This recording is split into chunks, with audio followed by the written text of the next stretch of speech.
Hi, welcome to the 2020 Virtual SIOP Conference special session on psychological safety. I'm David Geller, the session chair, and with me is Tyree Mitchell, my co-chair. Tyree, you want to go ahead and introduce yourself? So good morning, everyone. I'm Tyree Mitchell. I'm an assistant professor in the School of Leadership at LSU, and my research area focuses on leadership in teams. I've been fortunate enough to work with David on trying to facilitate psychological safety in some clinical care teams for a healthcare network down in Louisiana. And so I'm excited to be with everyone and looking forward to our conversation. Thanks, Tyree. So to set the stage as we get into the moving forward, everyone wants to feel comfortable bringing their full selves to work and sharing their voice without fear of punitive action. But organizational cultures are products of complex ecosystems that comprise, at a minimum, the organization's people, their judgments, their actions, and their decisions, and the organization's formal and informal programs, practices, systems, and structures that influence the larger culture. But these complexities make it difficult to create psychologically safe organizational settings, and it requires more than just supporting the concept. It requires an intentional strategy. It requires an approach. It requires figuring out how to put into action, which can prove to be a bit tricky. So what does it look like to create a culture of psychological safety? To get into this conversation, I'm very excited to explore this topic with three highly esteemed panelists. The first is Ethan Burris. Ethan is an expert in employee voice and leadership and conflict. His work has appeared in multiple leading academic and major media outlets, academic journals and major media outlets. And he's also held visiting scholar positions at both Google and Microsoft. Ethan, welcome. Thanks for joining the conversation. Thanks, Brian David. Welle, absolutely. Brian Welle joins us. He leads Google's renowned people analytics team, which produced, among many other wonderful projects, Project Aristotle a few years back, a highly publicized and celebrated internal longitudinal study on the characteristics of the most effective work teams. Brian, if I misrepresent that, please feel free to correct me. But the outcome of that study was that one of the things they found is that psychological safety is one of the most important factors for effective work teams. Look forward to hearing your thoughts as well, Brian. Welcome to the panel. Thanks for joining us. And then lastly, our third panelist is Amy Edmondson, who's the reason we get to talk about this topic in the first place. Her pioneering work allows us to identify and understand what psychological safety is and what it looks like. She remains the leading expert on the topic. Among her many other publications is a recent book called The Fearless Organization, which if you have not yet checked it out, I highly recommend it. It's phenomenal and a really interesting read and really useful for organizational leaders and researchers alike. Amy, welcome to the panel. Thank you for joining. Thanks for having me, David, and thank you for that very generous introduction. Absolutely. So to be fair, for anybody who's not familiar with these panelists, please make sure you go do your research so you can understand the magnitude of these three that are joining us. They're all brilliant minds that I'm really excited to talk to and hear their thoughts on the topic. To set the stage for the feel of the conversation, this is going to be an ongoing conversation. A few introductory things, but overall, the star of the show is conversation with and between our three panelists. We really want to make some forward progress, or at least catalyze some forward progress on this topic in this field in ways that we and the panelists all feel are important. But we have a slide deck that's meant to stimulate and provoke thought and conversation. It's not meant to serve as parameters or constraints. So please don't feel confined to what you see on the screen. And please do feel to interject, to challenge each other, to ask probing questions, to be an active partist and not just a call and response type of setup. So I'm reminded of a conversation I had with a friend recently who's a senior physician leader. He is the chief quality officer at a large health system. He's responsible for patient safety and quality efforts. And he actually had attended one of Amy's courses or seminars up at Harvard on psychological safety. And when he came back from that, he said, that's what we need. That's what's going to take our patient safety program to the next level. I don't know how to do it. Tyree and I were fortunate to partner with this chief quality officer and do some internal qualitative descriptive research that the organization then took and tried to create a program around and make it a priority for one of their facilities. And recently we were catching up, and I asked him how it was going, and he made a comment. He said, "It's really challenging to create an operational plan that promotes psychological safety. It's much harder than I would have expected. Everyone believes in it conceptually, but it's really hard to put into practice."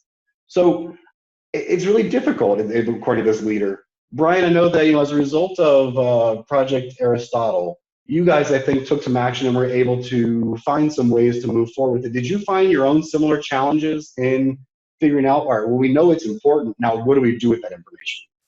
Yeah, it's been such a journey for us. I think the first and most important thing that we did was to introduce the concept. And the concept actually came from research where we wanted to understand what makes teams effective. Most of the processes we have from an HR perspective are oriented on individuals, like we select individuals into teams, we give performance scores to individuals. Psychological safety comes alive in a team environment. And it is in the research that we had done on team effectiveness that psychological safety came out as the #1 requirement for successful teams. And so the first thing was getting the research out to employees and labeling this experience as psychological safety. The beauty of it, and Amy, thank you so much for bringing this into the parlance, is that when you say it and define it, people know it. And so it's not one of these things that you have to spend endless amounts of time trying to give examples to or provide definitions of, because we feel it, we know it, we've been in safe and unsafe environments. So then it caught on like wildfire. Suddenly people had a name for things that they were talking about in different ways. The next thing for us was, how do we measure it? And the measurement, not only to know where we were, but to allow teams to know where they were, was so important. So we now have assessments that teams can trigger on their own to get their, and then a survey goes out, and then they get their collective results to talk through, has been important. And then the third thing I'll say, and then I'll shut up, for our beginning stages of getting this vernacular in and holding some sense of accountability for it culturally, was to embed it in our employee opinion survey. Every single item in our employee opinion survey is something we want to be true for the company. And so the value of taking the survey is not only that we find out how people feel about our priorities and things like that, it's a signal to our employees about what is valuable about Google and what our values are. And when you see psychological safety as one of those items, it's identifying it as something that we're committed to. And then when we share results, the results actually are shared with all management teams, as long as you add a sufficient number of people who fill it out. So whether you like it or not, you as a manager are going to see how your team scores on psychological safety. And we have quite a bit of transparency with results across the company. And so employees are seeing it too. So it's almost like we have been able to create life around the concept and not try to hold it as like a tool of management, but to give it as a concept for employees to talk about and to hold their managers accountable and their teammates accountable for fulfilling. Thanks, Brian. That's a lot of work that you guys have done. Interesting. I like the thought of, it starts by labeling it, by helping people establish that shared mental model. Accordingly, I want to establish a shared mental model for anybody that might be viewing this, to make sure that we're all on the same page for how we view what psychological safety is. This comes from Amy's Fearless organization. Psychological safety is broadly defined as a climate in which people are comfortable expressing and being themselves. More specifically, when people have psychological safety at work, they feel comfortable sharing concerns and mistakes without fear of embarrassment or retribution. They're confident that they can speak up and won't be humiliated, ignored, or blamed. They know they can ask questions when they're unsure about something, and they tend to trust and respect their colleagues. That was a short snippet of the larger paragraphs or pages I wanted to copy and paste in here, but didn't. And so it's a concept that everyone can understand. Everyone can, once you kind of think about it and learn what the definition is and label it, it's easy to picture times when you felt psychologically safe and when you don't feel psychologically safe. But is that enough to actually create a strategy around it? Sounds like, as Brian was mentioning, Google's found a way to start to create strategy around it, but there's some complexities with that. And in prior to this discussion with our panelists, I'm going to use your words and reflect kind of a theme that I was hearing. When we were talking, Ethan, you mentioned we know embarrassingly little about the levers leaders can pull to create organizational cultures of voice. If you go to a leader who struggles in this area, we don't have a lot of evidence-based practices we can provide them to be successful at this. We've been great in terms of descriptive research explaining that psychological safety and voice are important, but there's very little on prescriptive strategies. Similarly, Brian, you mentioned psychological safety isn't a well-packaged thing that leaders can push through their organization. It can be modeled, but it's not a thing. Performance management systems are a thing that you can roll out. Let's try to start creating some packaging for psych safety. Lastly, Amy, you mentioned we don't know enough about how to intervene in a large system. When someone calls from a large system and says, we get the importance of psych safety, but we don't know how to put into action, what do? You take a deep breath and you try to provide some ad hoc guidance. One big thing that's missing at the moment is a blueprint that you can point them to. I think we know the contours of the approach, but the details will have to be developed in action. People get excited about the topic, but operationally aren't sure how to make it happen. So that brings us to why we're here and what our goal is for the rest of the conversation. Then we're going to open it up to much more interactive and much more collaborative conversation amongst our panelists. But the goal here is to figure out how do we create, or how do we get closer to creating a guidebook, a blueprint, so we can make up some packaging for psych safety. In order to do that, in previous conversations with this panel, we established that first we need to figure out what are the core principles around which we can build culture and systems that support that culture. So here, we're going to be looking to identify those some core principles around which organizational leaders should build HR people programs and practices and systems in order to create and sustain psychologically safe climates and cultures, and around which researchers can generate and carry out actionable research. So to start to get into that conversation, when we talk about the human experience, the employee experience, and trying to maximize and trying to allow people to bring their full selves and without fear of punitive action, we often talk about culture or climate, which are things that we can feel, things we can experience, but not really things that you can wrap your hands around. And there's a relationship between the culture that's created in an environment or in an organization or department and the systems that promote it or that work with it or work against it. I'm going to open up to the panel. Guys, how do you view the relationship between the concept of culture and these HR systems and practices? Should we be prioritizing one over the other when trying to figure out what that game plan looks like to create psychologically safe environments? Does one come first? Is it a chicken and the egg kind of conversation, or where do we go from that? I unmuted myself and you took my line, David, which was I was going to say, should we start with the chicken or the egg? This is, I believe, clearly a both and situation where culture is, of course, created by how we are together, how the behaviors, the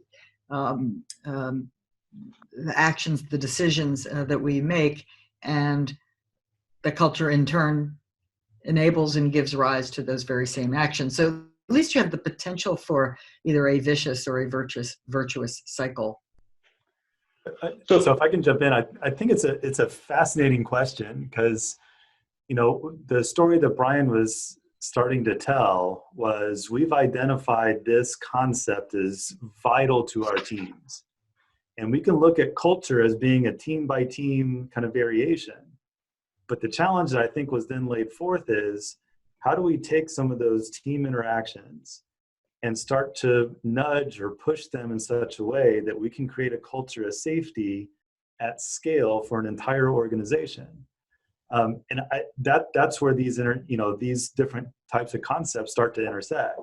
So I'm going to be bold and call out Brian already and ask, once you started to understand just how important this is, how did you then start to think about the scale issue? Because Google isn't, just a set of teams. It's also a large organization that has many of these types of systems in place.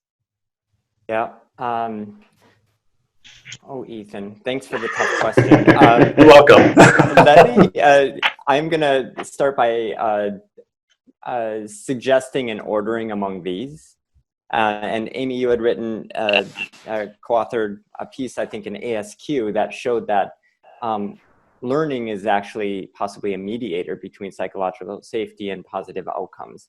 And I do think that organizations that have a culture of learning are the ones where psychological safety feels like something that we need, right? If you are closed to learning, having multiple perspectives and identifying errors and learning from them probably isn't going to be like a natural part of your culture. So I think that's one. I do think that Google has that culture of learning just by virtue of the products that Google creates, the industry that we're in, the constant discovery and innovation. That's a piece of the culture that made psychological safety an appealing concept and one that we're endeavoring to provide to all employees. Ethan, to your question about scale, like once you know what this is, how do you make sure that it's getting out there? It's through some of the mechanisms that I had already mentioned, which is in the venues where we have, can capture the attention of the entire employee base, like the employee opinion survey, that's one. Another is making sure that our leaders have been informed about psychological safety and the importance of it. So in their local team meetings, in their objectives and key results, they have room for psychological safety. That's another. And then we'll probably get in a little bit on some of the formal HR practices and policies that can actually put a little bit of teeth behind this. One of them that we believe in strongly is that when you hold people accountable for things, is there room for psychologically safe behaviors that contribute to psychologically safe to be recognized and factor into it? We believe that should be the case. And so we emphasize not only what you're doing and what impact you're having, but how you do your work as something that should factor into what good performance means. In my first managerial article that talked about psychological safety, which was in HBR in about 2003, I told a true story, an anecdote of a manager, a large high-tech firm, who told me that he led his team and he opened meetings by here's some of the things that I made a mistake on or that I messed up on, and to make it safe for him, for them to do the same. And he said, then let's fast forward to my performance review. And first thing that gets, I see you've made some mistakes this year, and he got downgraded. So it's the exact opposite of what Brian is talking about. And it sounds downright comical, but I think it's unfortunately not altogether untrue. And in places maybe less enlightened than Google, oftentimes, absurdly, people are being held accountable in the exact opposite way of what would work. So one of the principles or one of the key themes I'm hearing here is promoting first of all, making sure everyone understands on the same page what it is, and then promoting that as long as it leads to learning and that then generates those positive outcomes, then we build that into our different practices. We build that into our systems and structures with the understanding that psych safety will take some failure, psych safety will take some exploration, will take some experimentation, and making sure that we're reacting through our formal structures in a way that promotes it and doesn't work against the essence of it, the intent of it. And one thing I'm taking away is, it's so basic to say, but is it actually safe, right? Like, is your environment actually safe to express yourself, to point out mistakes and things like that, right? If there are penalties associated with those behaviors, not only will you not do them, you're not going to be safe, feel safe doing it. So, and also that you can try and create that safety within your own team. So what that manager did, but that person is also in a much larger context. And so that may not translate to the rest of the organization. So you can do a lot of things to sort of inoculate and create your own culture internally. But then, part of that manager's job is to sort of shield some of those external pressures from then coming in. And I loved how Brian said, we started by introducing the concept, and then in a very powerful way, everyone recognizes what it means and has had the experience in various workplaces of being safe, believing that their voices welcome can be expressed, and the opposite.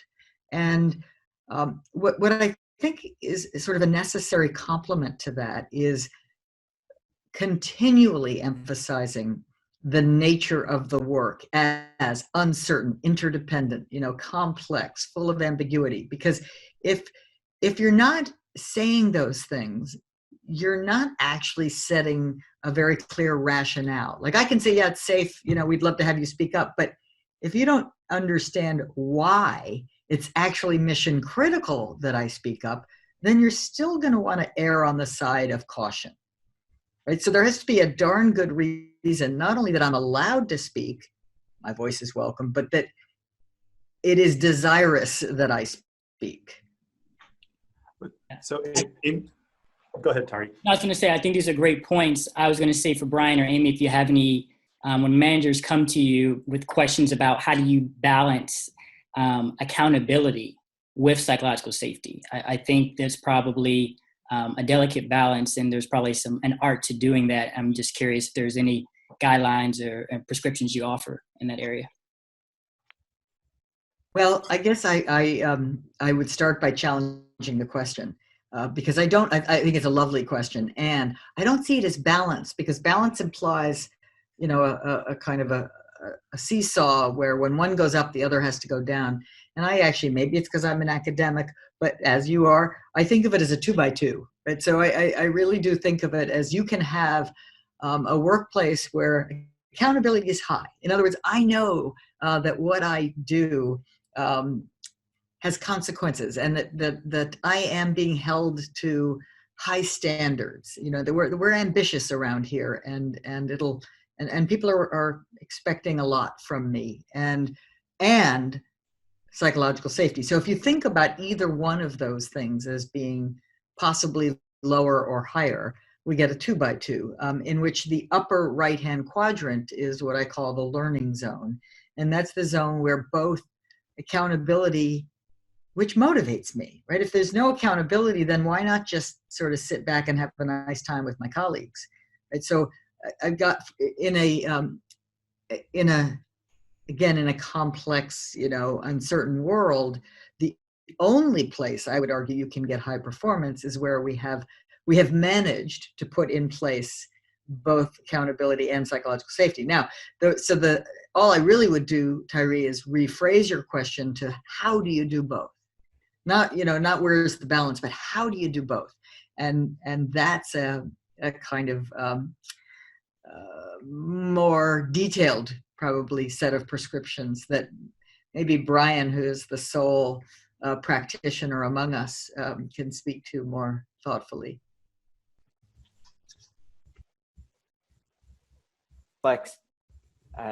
It's complex for me to think about holding people accountable for a psychological construct. Sometimes there's not direct accountability for psychological safety per se, but accountability will be felt when your team does not return the results that you are expecting. So what we found in our study was for sales teams, every sales team has a revenue target. For the top quartile of teams in terms of psychological safety, they on average overperformed to their revenue target by 17%. The bottom quartile, those teams on the bottom quartile of the psychological safety index, on average underperformed by 19%. So if you think about accountability for a manager for psychological safety, the accountability comes in the returns that you see from your team. Now we have the assessments from the employee opinion survey and also a specialized team health survey that teams can initiate. You get the feedback from your team about how safe they feel, which can then lead to conversations. And then we have guides, in-person and online training on how to increase psychological safety. So you know what it is. You get feedback on how you're doing. You get coaching if you're not doing well, and then the accountability almost comes from at the end. We also have another assessment for manager quality, and elements of psychological safety also come through there, even if it's not named that way. We know that managers who have the lowest scores from their team have higher attrition and higher transfer out rates. So accountability also is felt in the stability of your team. Can I just jump in with one quick thing, because I think I was, I wasn't clear when I was talking in response to Tyree's question. I don't necessarily mean, although I really love that you do this, I don't mean holding people accountable for creating psychological safety. I meant holding people accountable for performance-related outcomes. And so I love that you name sales teams, because that's, of course, the context in which it's most clear. Performance is most easily measured in a way. But let's say we were talking about a team in a lab trying to come up with a vaccine, let's just say, for a random example. How do we do that? And this is where the details, Tyree, of your question become complicated, because we can't say, okay, we're going to hold you accountable for creating a vaccine by, hey, how would June 1 be? Would that work for you? Right? I mean, that's crazy, right? So what we do instead, and so this is a context where the more uncertainty and innovation needed to reach the goal we dearly want, the more we need psychological safety, but B, the more we have to rely on process measures of accountability. Because we can't say, yeah, if you haven't done the vaccine, you're toast. We have to say, if you haven't run, 17 great experiments or whatever the right, you have to be an expert to know, what does good look like? What does good process look like? And that's what we're trying to, and by, hold accountable often sounds very punitive. I think it's really clarifying what good looks like, and then doing whatever you can to put the processes and structures and supports in place to help people manifest good. So to me, it also brings up what are we holding people accountable to? So the types of things that both you and Brian noted are just performance outcomes. But this is where it goes back to like the learning behaviors, and those learning types of outcomes become really important. And you can hold teams accountable to that. So we don't care so much if you miss one particular mark, or in the sales team, if you miss the sale for one particular contract, like that's easy to, do the after action reviews and try and figure out what happened. But to actually hold people accountable to improve the way they interact, their level of exploration, to figure out what happened, to explore what the new innovations can be, like that, those are the types of things you can hold people accountable to. Can I just echo that? Because with 2 words, Wells Fargo. Mm-hmm. Yeah, thank you all for sharing. I know, David, you wanted to get to some other points, so I'll let you move on. Oh no, this is fantastic. Thank you for that conversation. So, on this next slide, I want to move forward. This is just meant to stimulate some conversation where we're already going in this great direction. So please feel free to don't feel constrained to this. But so I want to hear your reaction to if you agree or disagree with this, and then why, and if it conjures any kind of richer conversation. Creating a psychologically safe environment, is that primarily a leader's concern and responsibility?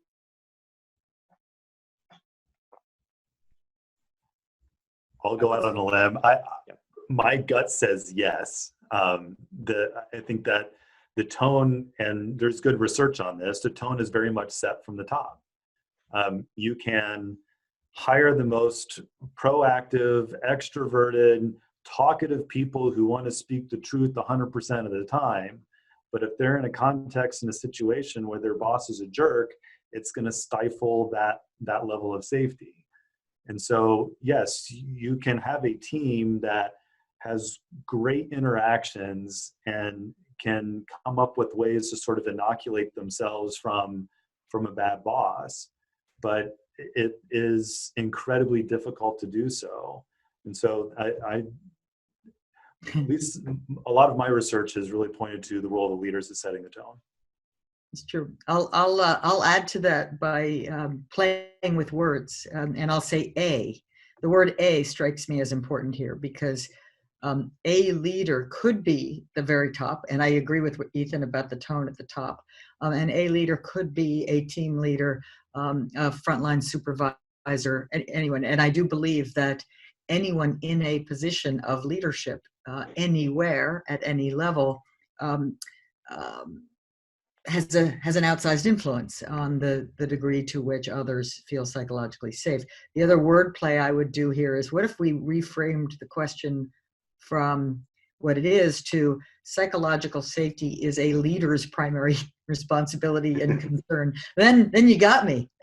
I think so. I do think so. But only if, actually, I should qualify that. It should be a leader's primary responsibility and concern when the work is uncertain or interdependent, let alone both. So, Amy, I'm going to go reflect on a phone conversation you and I had a little while back, and ask you a question that it sounds like you get asked a decent amount as well. Are you saying that if the top leaders at an organization don't buy into the importance of psych safety, that organization has no options, or how do you react?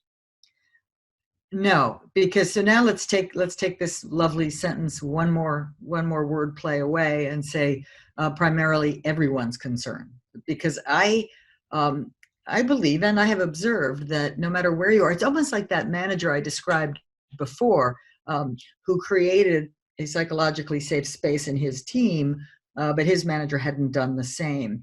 And I think that no matter where you sit, you have maybe not as much influence as a senior executive, but wherever you sit, you have some influence.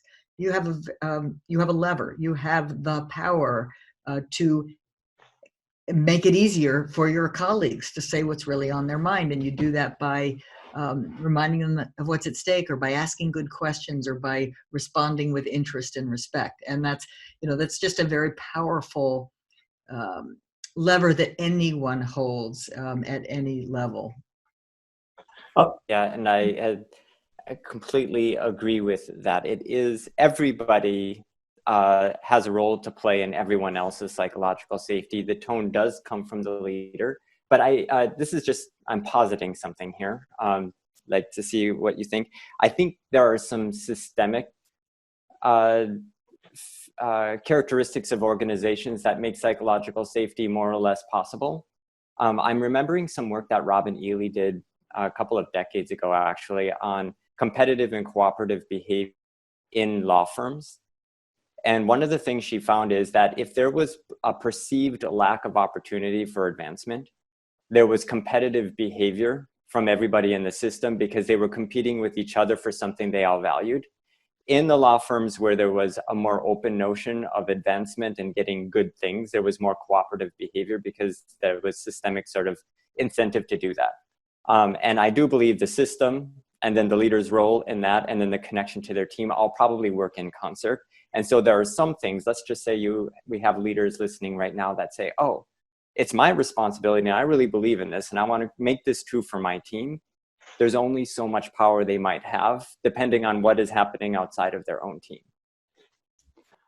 I think that's great. And I mean, to me, it really brings up, it's a primary responsibility and concern for what? I mean, the end goal, at least in my mind, is not just safety in and of itself. It has to produce some set of behaviors and sets of interactions that downstream then produce a set of outcomes. So if the main interaction that you're concerned with is how a team just by itself comes up with new product ideas, well, the leader's influence on that team may be less pronounced. If the goal is to create safety around career conversations and figure out what the right career pathway is going up, that goes to Brian's comments and examples. If the goal is to speak up with ideas that the team itself can't solve on its own, and you need higher level buy-in and authority and decision-making rights to actually make things happen, well, then the leader comes right back in and plays a major role in these conversations. So I think a lot of that, that context, what it is you're trying to understand, what the outcome is it just a team interaction, brainstorming activity? Is it individuals' place within the team and their career paths? Is it about the acquisition of additional resources and et cetera? Like all those things to sort of get wrapped up in a one big fuzzy construct. But to me, it's really important to be really specific on the outcomes you're trying to solve for. Wonderful. Thank you for that conversation. I'm sure we can continue with that, but I want to provide a next prompt, because I think this is a very interesting one as well. A psychologically safe environment is a comfortable place to be and comes without cost. What's your reaction to that? To what extent do you agree or disagree? Amy, I see you smiling. Well, it's two different points, but they both make me smile. So number one, no, it's not a comfortable place to be. And you will recall earlier I said that you could have high psychological safety and low accountability, or low ambition, if you will, and that's the comfortable place to be. But psychological safety truly manifested, in an excellent organization means it's going to be uncomfortable, right? Because we're going to be speaking truths. We're going to be criticizing things. We're going to be asking for help.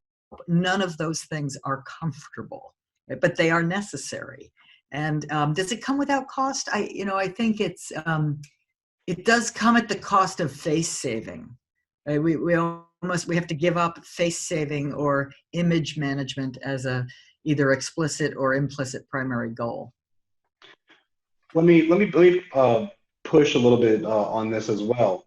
In terms of a cost, I can see one potential cost that might arise from this is in a psychologically safe environment where you do have the right environmental characteristics. There might be more conflict, more disagreement, more negative emotions as a reaction to what you're experiencing as well. Can you talk about your thoughts on that for a second?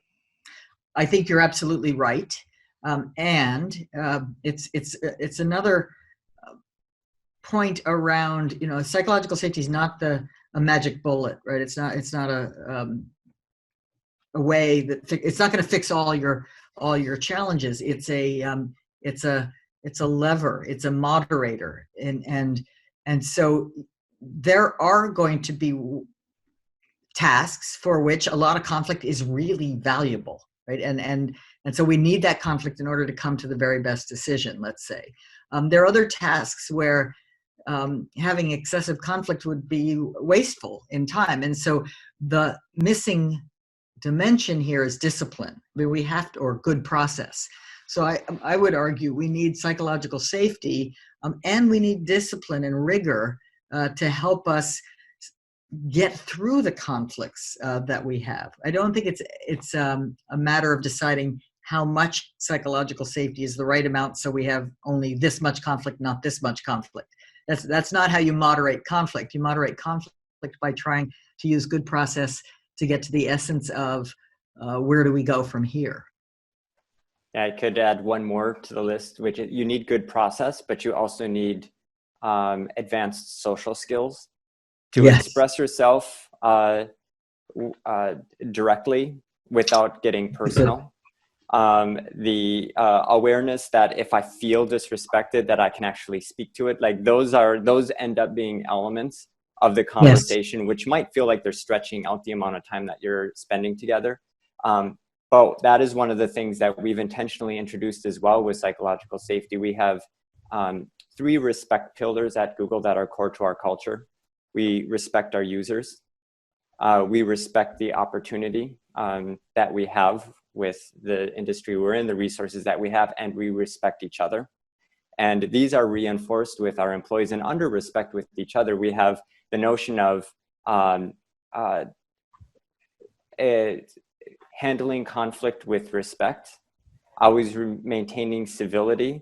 And so we can call that out too. In a psychologically safe environment where it ends up feeling personal, we can call each other on that kind of behavior, but that has to be intentionally introduced for some people who are not practiced in that way. That is so important. I'm so glad you brought that up, because if there is sort of another major pillar or missing piece, it's social skills. And you really can't do this well. And by this, I guess I mean learning, innovation, excellence, without and having psychological safety is just not going to work very well if people don't have some basic help learning the kinds of social skills to disagree respectfully, to ask for feedback in a thoughtful way, to listen carefully. And so that might mean that we need training in that as well. So can I ask a question then for both of you?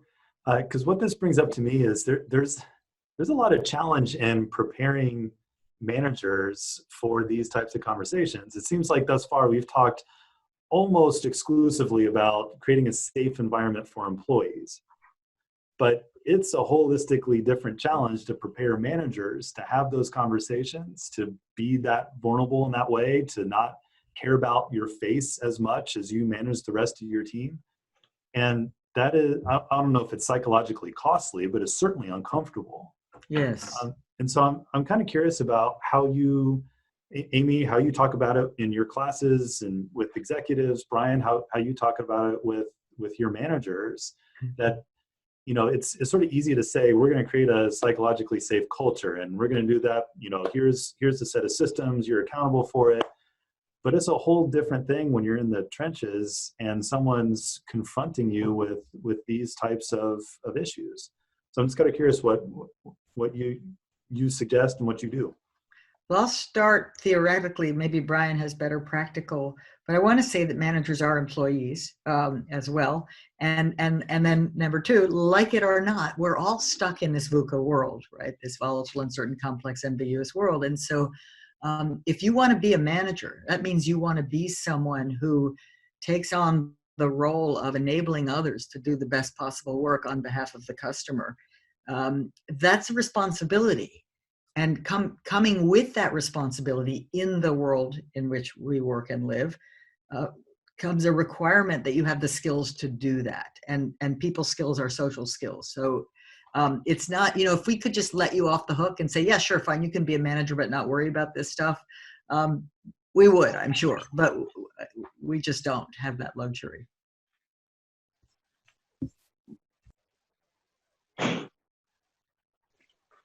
This is something we're still working on, and I don't know if there is a solution.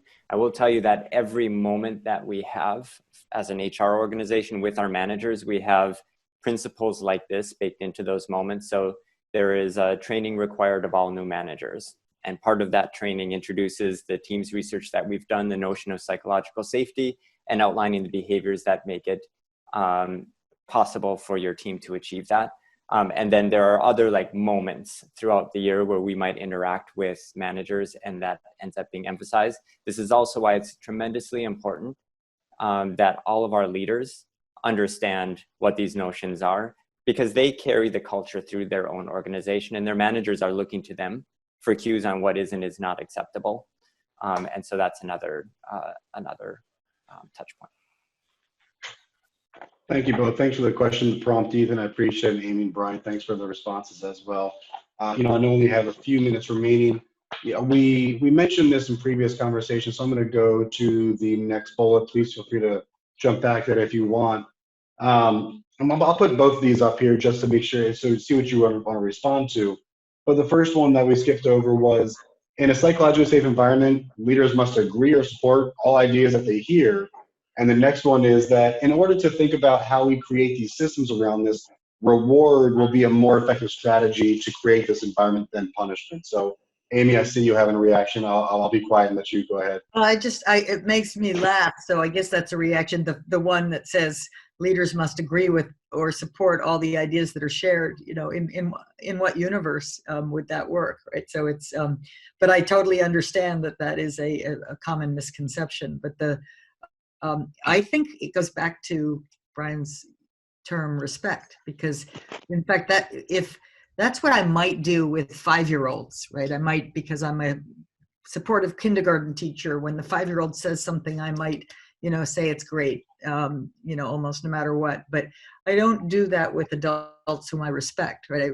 I respect them enough to give honest feedback. And so clearly we can check that one off, I think.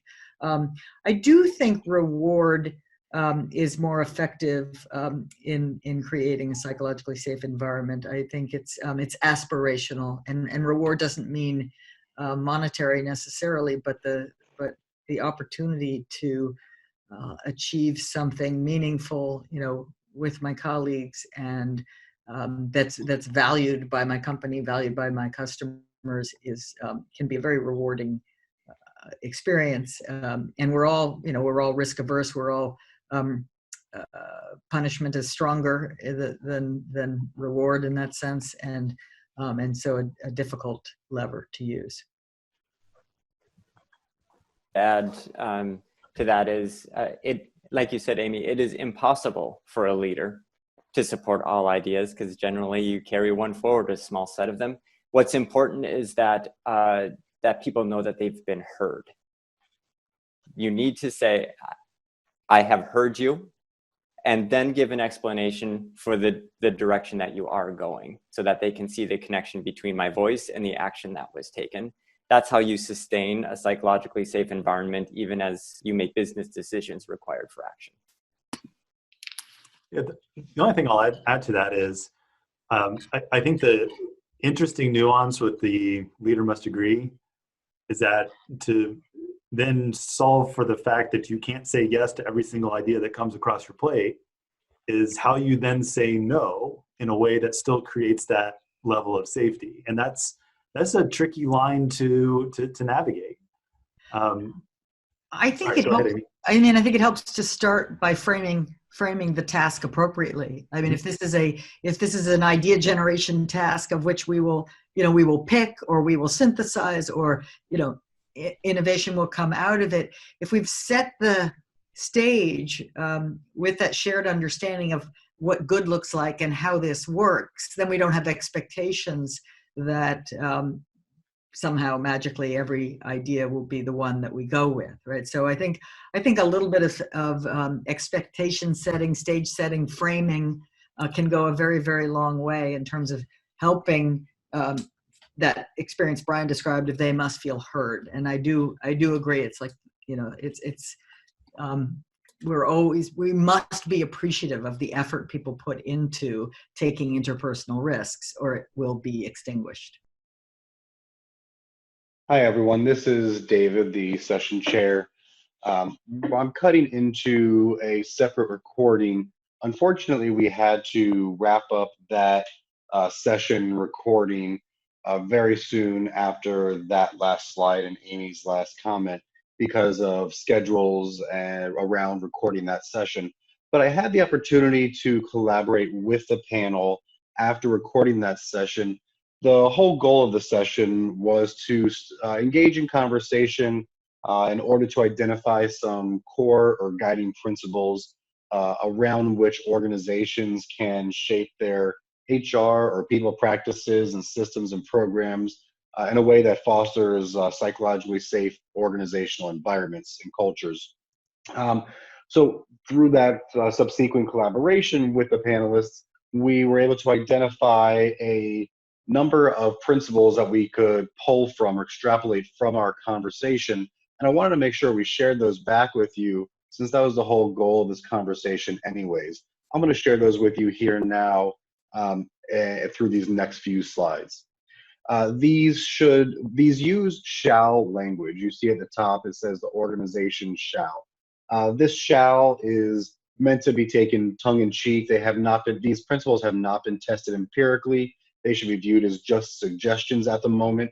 And also the goal is for these to stimulate your curiosity and hopefully lead to some follow-up testing and some thoughtful experimentation, both in practice and in research.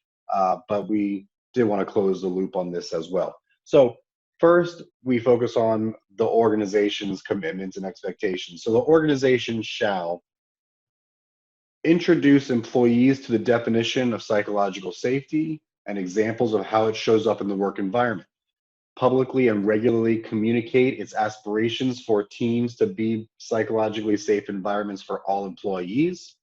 Make psychological safety part of everyday conversation. We want it to be normalized and be part of everybody's everyday language. Organization shall measure employees' psychological safety regularly, share results with all employees, discuss the results and takeaways in public forums, and publicly communicate specific commitments to action. Organizations shall create the conditions for psychological safety to flourish by openly and transparently reflecting on, discussing, and seeking to learn from work events, both successes and failures. Regularly offer public opportunities for employees to provide input regarding the employee experience. Communicate the importance of, engage in, and reinforce engaging in learning behaviors and processes. For example, careful experimentation, after action reviews, and measure and reinforce these behaviors and processes, not just performance outcomes.